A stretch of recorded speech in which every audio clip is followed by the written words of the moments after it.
Sama saya Anggi Hasibuan, kami ajak Anda untuk masuk di segmen fact check atau cek fakta jelang akhir persidangan kasus pembunuhan berencana Brigadir Yosua. Pekan ini ruang sidang penuh air mata. Dua terdakwa, Sambo dan Putri Chandrawati, kembali menjalani pemeriksaan. Kita mulai untuk hari ini, pemirsa. Baik, untuk pekan ini, pemirsa, ada beberapa hal yang dikonfrontir oleh majelis hakim di persidangan pekan ini. Terdakwa Ferdi Sambo tampak menunjukkan emosinya saat ditanya hakim perihal niat menghabisi Brigadir Yosua saat mengetahui peristiwa pelecehan yang disebutkan oleh istrinya. Pada poin yang pertama, pemirsa, bahwa menurut Sambo, pemerkosaan adalah benar dan ini bukan ilusi. Sambo menyebut tetap percaya bahwa cerita istrinya yang mengaku dilecehkan Brigadir Yosua adalah kebenaran. Soal Sambo yang pernah mengatakan ke Sugeng Putut bahwa kejadian Magelang ilusi, ini adalah hanya untuk membenarkan skenario tembak-menembak. Sambo mengklarifikasi soal pelecehan di Magelang hanya ilusi lantaran ini tidak mau orang tahu kejadian ini. Lalu untuk poin kedua, Sambo dalam persidangan, pemirsa, ini menyebutkan menyesal tidak meminta PC untuk visum. Nah, terdakwa Ferdi Sambo ini menyesal tidak berpikir secara logis saat mendengar bahwa ada cerita pelecehan seksual dari istrinya Putri Chandrawati. Hal ini menjawab pertanyaan kenapa Ferdi Sambo tidak mengajak Putri untuk melakukan visum setelah kejadian yang dialaminya. Nah, menurut pengakuan Sambo, kondisinya saat itu tidak bisa berpikir logis setelah mendengarkan cerita istrinya mendapatkan perlakuan kekerasan seksual. Lalu di poin ketiga, Sambo sempat ditanyakan hakim, kenapa dia menyuruh orang lain untuk melawan Yosua. Dalam hal ini adalah Sambo meminta Ricky Rizal dan Richard Eliezer untuk membantu dia. Hakim bahkan sempat bertanya, pemirsa, Sambo tidak berani nih begitu ya melawan atau misalnya 1 lawan 1 atau duel dengan Yosua. Ini pertanyaan hakim kemarin, pemirsa. Kita simak pernyataannya. Kalau dia melawan, kamu siap menembak, bilangkan kepada si Ricky, kan gitu. Demikian yang mulia. Baik, kamu nggak berani sama Joshua itu? Saya bukan tidak berani yang mulia. Enggak, maksudnya kalau duel 1 lawan 1 berani nggak? Saya berani. Berani. Berani yang mulia. Baik, pemirsa, di poin selanjutnya di persidangan, ini dia juga pertanyaan. Kok Sambo ini membiarkan PC pulang bareng Yosua dari Magelang? Jadi kalau misalnya memang ada kejadian di Magelang, kenapa Sambo membiarkan PC satu mobil? Begitu istilahnya ya. Nah, jaksa penuntut ini mencecar logika Ferdi Sambo yang membiarkan istrinya pulang dari Magelang ke Jakarta bersama Yosua. Padahal menurut pengakuan Putri, dia telah diperkosa oleh Yosua. Ferdi Sambo membalas pertanyaan jaksa dengan menyebut jaksa tidak mengerti perasaannya. Berikut pernyataannya. Kan Anda juga tahu bahwa katakanlah dia korban pemerkosaan pasti mengalami trauma. Kok Anda membiarkan dia sama si pemerkosa? Tadi juga saudara sudah ditanyakan oleh majelis hakim, setiap yang dari keluar kota pasti akan isolasi mandiri. Anda kan tahu bahwa Yosua ikut ke Magelang. Anda juga tahu bahwa Putri Chandrawati di Magelang. Anda tahu bahwa mereka bersama kembali ke Jakarta. Itu kan mereka akan isolasi bersama. Itu yang saya tanyakan, kok Anda membiarkan istri saudara? Mohon maaf penuntut umum, Ya. saudara tidak bisa merasakan apa yang saya rasakan waktu itu sehingga tidak bisa menanyakan kepada saya terkait dengan perasaan saya waktu itu. Kalau itu yang terjadi seperti itu, yang seperti inilah yang saya sampaikan di persidangan. Baik. Jadi jangan saya seolah-olah membiarkan istri saya untuk pergi lagi. Kondisi akan berbeda, pasti akan berbeda. Kondisi saya waktu itu bagaimana coba seandainya terjadi pada keluarga ataupun siapa yang menjadi. Tapi saudara tahu ya bahwa Yosua juga pasti akan isolasi mandiri bersama. Saya sudah tidak terpikirkan itu lagi. Pemirsa, sepanjang persidangan, emosi Sambo meluap. Ia mengungkapkan beberapa keterangan dengan kondisi sendu. Sambo menjawab hakim dengan suara berat dan juga sedikit terbata-bata, khususnya saat hakim mulai bertanya soal niat menghabisi Yosua. Kapan mulai timbul niat untuk menghabisi korban? Saat itu saya belum berniat untuk menghabisi korban dan tidak ada dalam pemikiran saya untuk itu. Saya cuma mendengar cerita istri saya ini, saya terpukul sekali yang mulia. Saya tidak tahu harus berbuat apa waktu itu karena selama ini lancar-lancar semua perjalanan hidup dan karir saya bersama keluarga yang mulia. Jadi pada saat bercerita begitu pukulan berat buat saya sehingga saya tidak bisa untuk berpikir karena ini kok bisa seperti ini yang mulia. Tadi saudara terangkan bahwa setelah istri saudara bercerita dan saudara terpukul, saudara emosi, tidak lama kemudian saudara memanggil terdakwa Ricky Rizal. Betul? Betul yang mulia. Video barusan memperlihatkan Sambo baru mau menangis. Tapi Sambo akhirnya ini sepertinya tidak kuat dan terlihat semakin sedih saat ditanya oleh penasehat hukumnya sendiri soal ini. Kita simak. Sudah berapa lama menikah dengan Bu Putri? Bisa saudara jelaskan? Itu udah 22 tahun. 22 tahun ya, waktu itu menikah. Saat ini saudara setelah pernikahan ada dikaruniai oleh putra putri, bisa disebutkan sedikit? Ya, ada 4 orang. Berapa putra, berapa putri? 2 putra, 2 putri. Paling kecil umur berapa, Pak? 1,5 tahun. 1,5 tahun. Saudara bisa jelaskan sekarang yang kan sementara waktu saudara terdakwa dengan Bu Putri sedang tidak bisa di rumah, siapa sekarang yang mengurus anak-anak?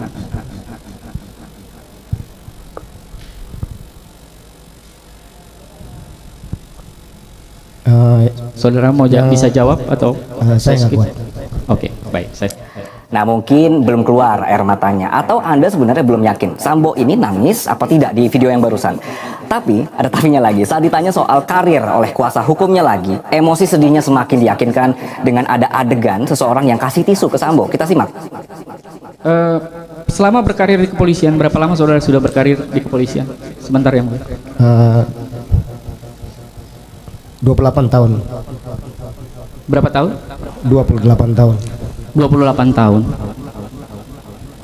Bisa sedikit saudara jelaskan bagaimana perjalanan karir saudara selama 28 tahun? Singkat saja, terutama di bagian-bagian penting perjalanan karir saudara. Sebenarnya saya malu untuk menjelaskan, tapi apa yang saya dapat itu memang harus berhenti di sini. Sampai pada penghargaan Bintang Bayangkara Pratama itu saya sudah dapatkan, tapi harus selesai di sini. Jadi menurut Anda nangisnya beneran atau tidak? Nah melihat kondisi Sambo, jaksa akhirnya bertanya, ini kenapa Sambo nangis terus? Tangisannya beneran atau pura-pura? Jaksa penuntut ini heran kepada Verdi Sambo yang selalu menangis setiap ditanya peristiwa Magelang. Sambo juga menangis saat melaporkan pelecehan di Duren 3 kepada Kapolda Metro Jaya. Verdi Sambo pun membalas jaksa dengan menyatakan bahwa jaksa pun akan bersikap seperti itu apabila istrinya dilecehkan. Kita simak. Kalau saudara ditanyakan terkait dengan peristiwa di Magelang, pasti emosional. Tadi bahkan ditanyakan oleh majelis hakim, Anda juga sempat berhenti sejenak, menahan emosi, bahkan mungkin menangis. Apakah itu benar? Ya benar. Benar. Mengapa seperti itu? Ya,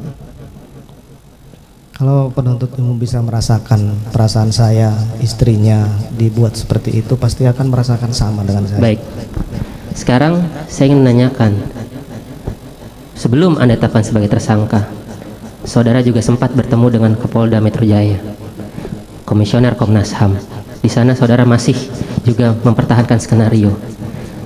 Pada saat itu, saudara menangis untuk mempertahankan skenario pemerkosaan. Apakah itu benar? Pada saat bertemu dengan pejabat-pejabat tersebut, saya mengingat kejadian di Magelang. Tapi yang saudara sampaikan adalah peristiwa pemerkosaan di Duren 3. Pelecehan di Duren 3. Iya, pelecehan di Duren 3. Nah, sekarang saya ingin bertanya, kalau memang ini untuk menggali keyakinan kami dan seluruh di persidangan ini, kalau untuk skenario Anda bisa menangis, lalu apa yang bisa membuat kami percaya bahwa tangisan saudara ini adalah benar tentang peristiwa di Magelang? Keberatan yang mulia, itu pertanyaannya opini. Sebaiknya Ini ditanyakan pertanyaan fakta bukan saja. Pertanyaan kepada terdakwa ada apa yang ia lakukan, ketahui dan alami. Ya, Ini adalah apa yang terdakwa ketahui dan alami. Bisa saudara jawab? Saya sampaikan yang mulia. Saya sudah sampaikan bahwa saya salah. Saya akan bertanggung jawabkan ini. Jadi jangan terus kemudian saya dianggap bahwa bisa seperti apa. Kalau saya penyidik handal ini tidak akan terungkap. Oke. Lanjutkan pertanyaan, ganti topik. Silakan saudara. Baik, pemirsa, kita lanjutkan. Kita bergeser ke Putri. Pemeriksaan terdakwa Putri Chandrawati dimulai dengan peristiwa di Magelang. Dimulai dengan Putri mencoba untuk menjelaskan pemirsa perihal kunci pintu Jadi sempat ada pernyataan kemarin kalau pintunya dikunci, kenapa bisa Yosua masuk begitu ya. Nah, ini hakim menggali kronologi peristiwa Yosua yang dituduh secara paksa masuk ke kamar Putri padahal pintu dikunci.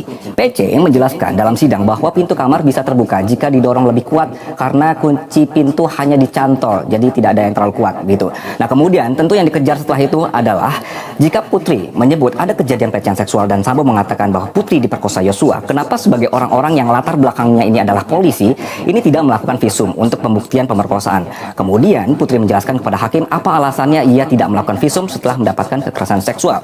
Putri menyebut, pemirsa, ini kemarin pertanyaannya ya, kenapa tidak divisum? Menurut Putri adalah malu dan takut Sambo tidak cinta dia lagi. Begitu. Kita simak pernyataan Putri. Pernah pergi ke dokter atau paling tidak memeriksakan diri? Yang mulia, sebenarnya setelah kejadian, saya itu hanya bisa diam dan tidak bisa berkata apa-apa karena saya bingung dan saya malu dengan apa yang terjadi pada saya, dan saya tidak tahu harus bagaimana sebenarnya. Waktu itu pun ada psikolog, tapi saya juga tidak berani untuk menceritakannya karena bagi saya ini adalah aib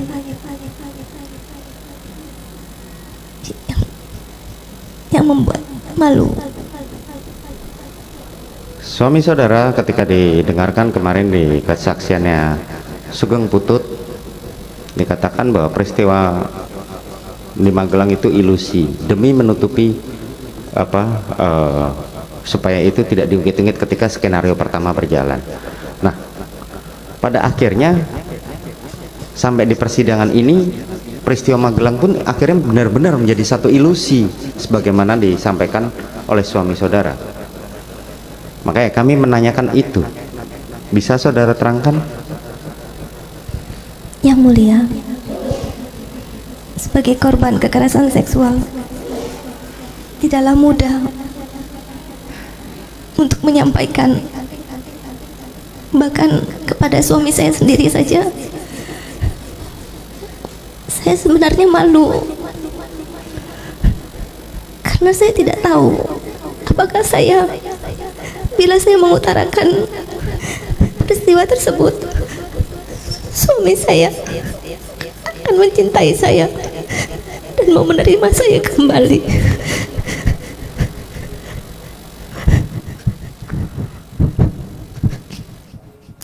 Baik pemirsa, ketika makin didesak untuk menjelaskan kebenaran kejadian di Magelang, Putri terus bercucuran air mata. Tangisan Putri ini dipicu ketika hakim membacakan keterangan saksi yang menyebut bahwa di Magelang itu adalah ilusi. Pelecehan tidak akan diungkap jika skenario adu tembak berhasil. Ini poin yang terakhir ya pemirsa ya, apakah memang Magelang itu, peristiwa di sana itu ilusi? Sidang pemeriksaan terdakwa Putri Chandrawati penuh dengan air mata sejak sidang digelar pemirsa. Seperti yang Anda saksikan barusan, Putri nangis terus. Sampai akhirnya hakim sendiri yang bertanya apakah sidang bisa dilanjutkan atau tidak. Kalau nangis terus, nanti hakim bisa ikut nangis. Kita simak. Udah Bu, jangan menangis ya. Lama-lama hakimnya jadi ikut menangis nanti. Ya, masih bisa memberi keterangan. Saya akan berusaha semaksimal mungkin. Yang Tadi mulia. kan kurang fit atau kurang sehat atau tidak enak badan. Saya punya gangguan pencernaan, tapi saya akan berusaha semaksimal mungkin. Masih bisa ya. Bisa yang mulia. Baik, Yang mulia. baik. Kamu kenapa dijadikan tersangka? Saya juga tidak tahu yang mulia, Oh, tidak tahu ya. karena saya sebenarnya adalah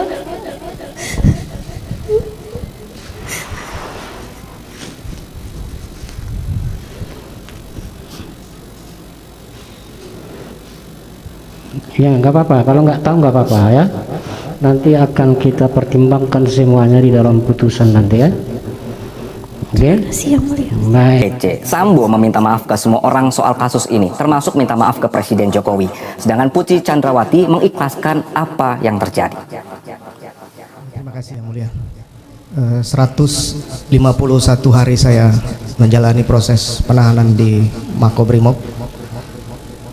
Saya merasa bersalah yang mulia karena emosi menutup logika saya.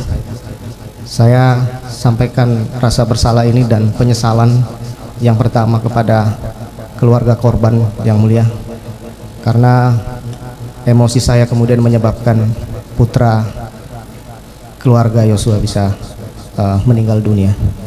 Rasa penyesalan dan bersalah kedua saya sampaikan kepada saudara Richard Eliezer, karena perintah hajar itu kemudian dia lakukan penembakan, itu saya akan bertanggung jawab dan saya merasa salah dan menyesal untuk itu. Kemudian yang ketiga, saya menyampaikan juga rasa bersalah dan penyesalan yang dalam kepada istri saya, Riki dan Kuat, yang saya harus libatkan dalam cerita. Sampai saat ini terhadap dakwaan kepada saya, di satu pihak bahwa saya adalah korban kekerasan seksual dan penganiayaan dari saudara Yosua, tapi saya harus ditersangkakan seperti ini. Tapi saya sudah mengikhlaskan semuanya, yang mulia. Saya hanya berdoa agar saya bisa dikuatkan untuk segera berkumpul bersama anak-anak saya kembali. Ungkapan-ungkapan penyesalan ini adalah jurus-jurus jitu kubu Sambo jelang sidang tuntutan. Apakah permintaan maaf dan pengakuan penyesalan termasuk air mata ini bisa meringankan hukuman mati?